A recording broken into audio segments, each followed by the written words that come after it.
All right, let's jump right in. Today, we're not just looking at some medical condition from a textbook. Nope, we're stepping right into the middle of an emergency room to solve a medical mystery. We've got a 2-year-old boy, and he's fading fast. The clock is ticking, and the clues, well, they're scattered all over the place in his symptoms, his lab results, and we're going to piece this puzzle together right alongside the medical team. It all starts with these words. Can you just imagine the panic? A mother rushes into the ER, she's holding her son, and she just knows something is terribly, terribly wrong. It's not a specific diagnosis, it's just this urgent plea for help. And that's something every doctor takes very, very seriously. And this timeline, wow, it shows you just how fast everything went south.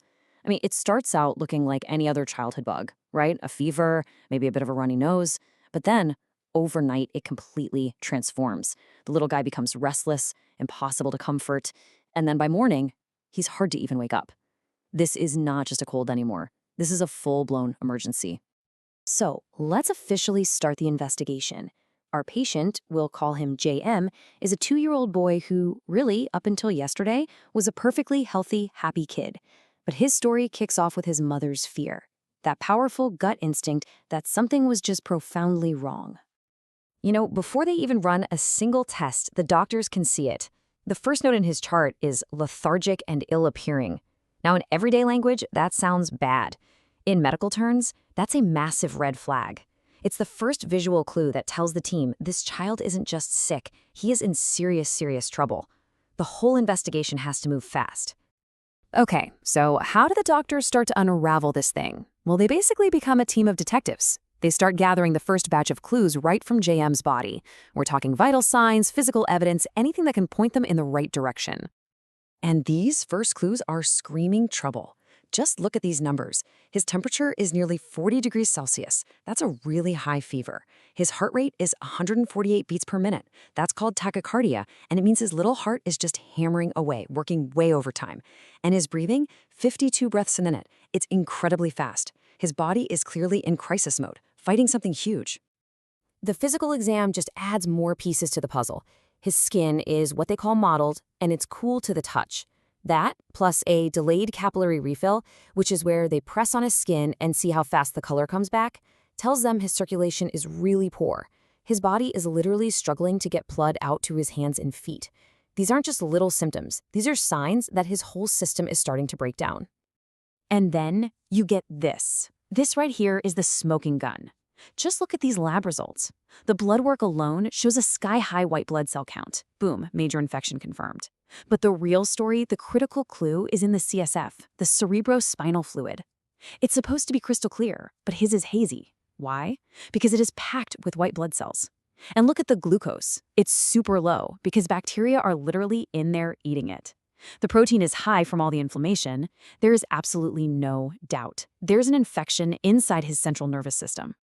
So you lay out all the evidence, right? The lightning-fast decline, the crazy vitals, the physical signs, and of course, those damning results from the spinal fluid.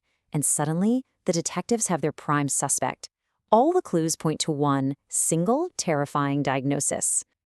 So the question you have to ask is, what on earth can do this? What kind of illness can just invade the most protected, most delicate area of the human body and cause this much devastation this quickly, especially in a little kid? The answer is bacterial meningitis. It's a severe infection of the meninges. That's the delicate lining that wraps around your brain and your spinal cord. You gotta think of it as a direct assault on the body's command center. It is aggressive, it is incredibly fast, and it is absolutely life-threatening. So you might be wondering, why JM? Well, this slide kinda lays it all out. His personal history, unfortunately, lines up perfectly with the known risk factors. He's young, he was born a bit early, he goes to daycare where germs spread like wildfire, and he's exposed to secondhand smoke. It's like all these little things created a perfect storm that just made him more vulnerable to this awful infection. Okay, so the mystery is solved, but honestly, the most critical part of this whole story is just getting started. Once you have a diagnosis of bacterial meningitis, there is zero time to waste. The battle is on, and the medical team is literally racing against the clock. And here's the battle plan. It's got 3 very clear goals. First, and this is the big one, you have to wipe out the bacteria. And that means hitting it hard and fast with powerful antibiotics. Second, you've got to reduce that dangerous inflammation and swelling happening around the brain. And third, you provide nonstop supportive care, managing his fever, his blood pressure, his fluids, just keeping his body stable while it fights for its life. So treatment is underway. Now the team has to switch gears from diagnosis to just pure vigilance. This whole next phase is about monitoring. Is the plan working? Is JM finally starting to turn a corner? And how do they know if it's working? Well, they watch everything. They are glued to his vital signs. They're doing regular neuro exams to check on his brain function. They're repeating those key lab tests, looking for any sign of improvement. And they're waiting on those final culture results, which will tell them exactly which type of bacteria they're fighting. And then, after starting treatment, they get this number. JM's procalcitonin level, which is a key marker for bacterial infection, it has dropped all the way from over 20 down to 6.3. This is the first real concrete sign of hope.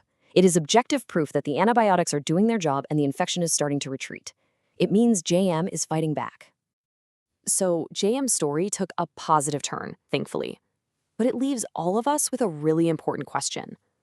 Remember, his illness started with just a fever and a runny nose, super common stuff. So the big takeaway for all of us is this.